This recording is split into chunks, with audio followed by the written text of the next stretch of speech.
विश्रांतीनंतर पुन्हा एकदा आपलं स्वागत। खेळाच्या माध्यमातून व्यसनहीनतेकडे दुर्लक्ष होते। वसुंधरा फाउंडेशनच्या वतीने कबड्डीच्या माध्यमातून स्तुत्यपूर्ण असे कार्य होत आहे, असे प्रतिपादन जिल्हाधिकारी जितेंद्र पापळकर यांनी केले आहे। ते हिंगोली जिल्ह्यातील ऐतिहासिक रामलीला मैदानावर वसुंधरा फाउंडेशनच्या वतीने आयोजित भव्य दिव्य राज्यस्तरीय कबड्डी स्पर्धेच्या उद्घाटन वेळी बोलत होते।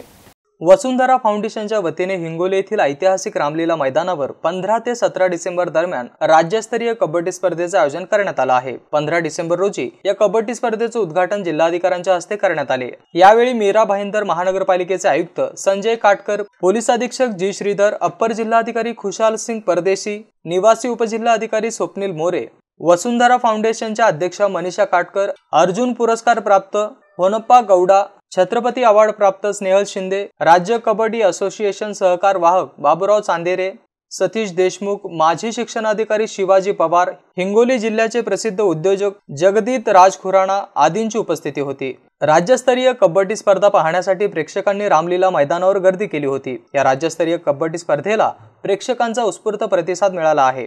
या संदर्भात आढावा घेतला आहे आमचे प्रतिनिधी आवश्यक यांनी।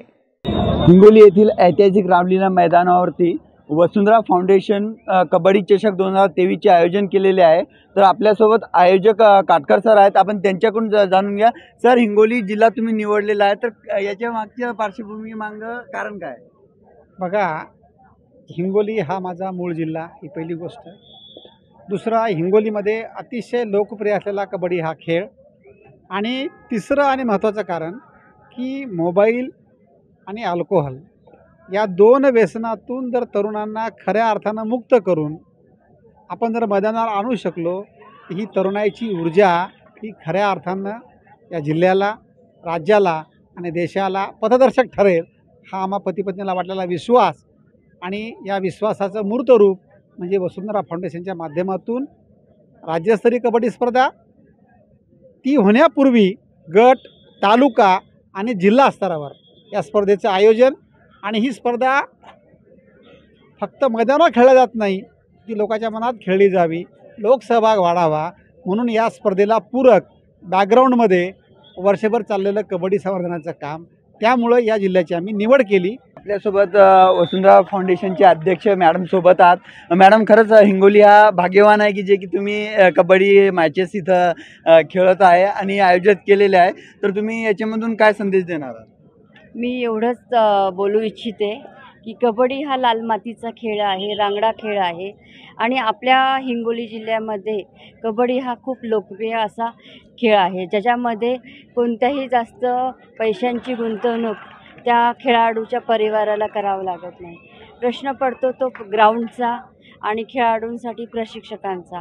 तर वसुंधरा फाउंडेशननी त्यासाठी एक पाऊल पुढे जाऊन मुलांसाठी जे प्रशिक्षण वर्ग घेतले, त्यामध्ये गावोगाव 190 गावांमध्ये आज आपण पोहोचलो आहोत, आणि तिथे आपले प्रशिक्षक जात आहेत।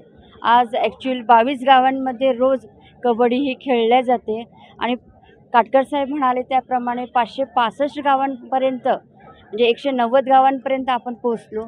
565 गावांचा आता आपल्याला कबड्डी विलेज हा टप्पा आपल्याला गाठायचा आहे, आणि लवकरच आपण गाठू, का की हिंगोलीकरांमध्ये ती जिद्द आहे कबड्डी जिवंत ठेवण्याची। तर हे होते वसुंधरा फाउंडेशनचे आयोजक, ज्यांनी की कबड्डी हा खेळ हिंगोली जिल्ह्यासाठी निवडलेला आहे।